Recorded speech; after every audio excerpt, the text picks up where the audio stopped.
Konnichiwa, c'est God Manga. On se retrouve aujourd'hui pour apprendre à dessiner un shoujo. Déjà, qu'est-ce qu'un shoujo?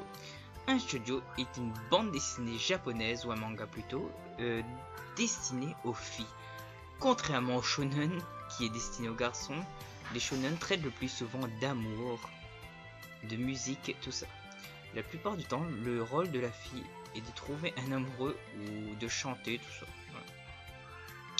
Les dessins shoujo se diffèrent des autres mangas qui, par exemple, si je devais comparer au shonen, qui a des dessins un peu plus rectangulaires, le pas de temps, les yeux sont plus fins, le visage plus long, et le garçon est plus souvent un garçon.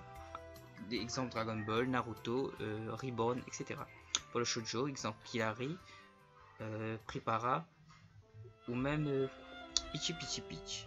Les dessins sont plus ronds, les filles ont de grands yeux, ont de longs cheveux la plupart du temps, pas tout le temps, mais ils sont assez stylés, même les habits, tout ça. Et ils sont toujours accompagnés d'une petite mascotte. Ensuite, il y a toujours plein de trucs autour, plutôt jolis, plutôt mignons, comment dire, plutôt kawaii, comme on dirait.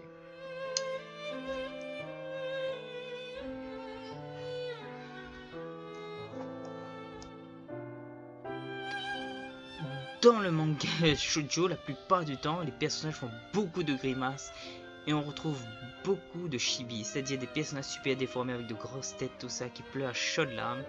N'hésitez pas à déformer au maximum pour montrer les émotions du personnage. Ensuite, leurs bulles, contrairement aux autres mangas, ils sont vraiment diversifiés. Ils ont des bulles en pointillés, ils ont des bulles ronds, ils ont des bulles ovales. Tout ça quoi, ils ont beaucoup, c'est vraiment beaucoup. Les trames autour, on parlera des trames plus tard, mais là, pour ceux qui comprennent, les trames ils utilisent aussi de très jolis, avec des étoiles, des plumes, des cœurs, tout ça. Et les paroles aussi sont adaptées au public féminin la plupart du temps, mais les garçons s'y peuvent regarder. Les doigts sont plutôt fines en général pour les adultes, et pour les enfants ils sont plutôt gros parfois.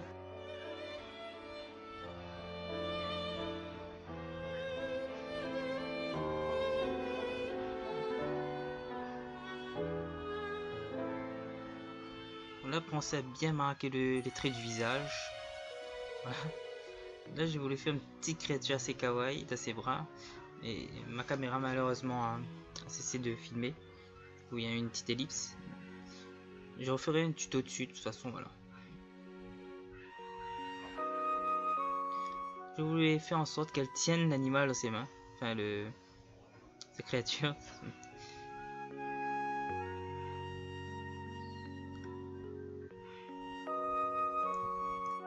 Je vous conseille de faire votre propre personnage et ensuite, quand vous aurez fini, si vous avez besoin d'idées, d'aller chercher soit dans les livres, soit sur internet. Il y en a beaucoup. Vous tapez modèle dessin manga, vous en trouverez beaucoup.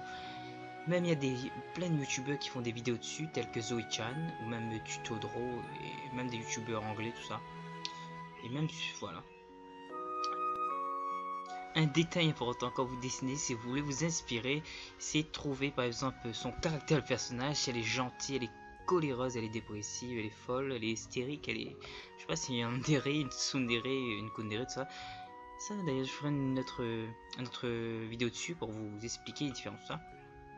Ensuite, par exemple, les passions qu'elle aime, si elle aime la danse, elle aime, comment dire, les skis, elle aime le patinage artistique, etc. Tout ça, voilà quoi. Ce personnage là, personnellement, c'est un personnage que j'ai créé dans un manga qui s'appelle Sorcellerie. Elle s'appelle Hello,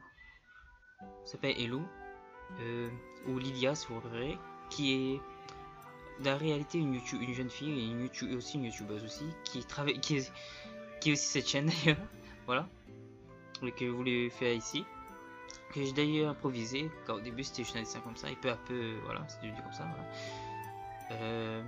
Son caractère dedans, c'est un personnage plutôt déterminé, qui est plutôt combatif.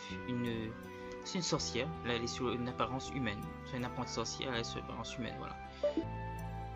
Un autre détail important, quand vous dessinez, écoutez de la musique, ça vous calmera et je vous jure que ça vous inspirera énormément. Surtout si vous dessinez un manga calme, vous pouvez écouter une musique calme ou un manga qui bouge plus, une musique plus motivée, une musique plus horreur, voilà. Quand je fais ce genre de dessins comme ça, inspiré de moi-même, j'adore rajouter des détails autour.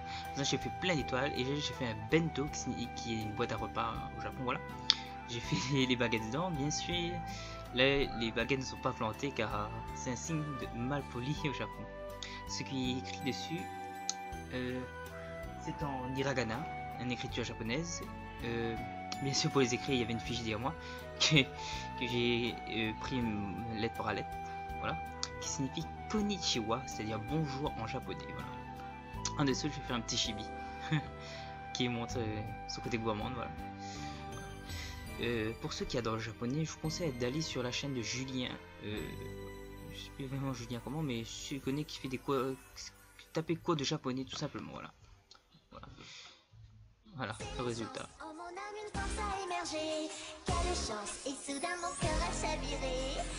Merci à tous d'avoir suivi la vidéo. Maintenant c'est à votre tour de dessiner à vos crayons.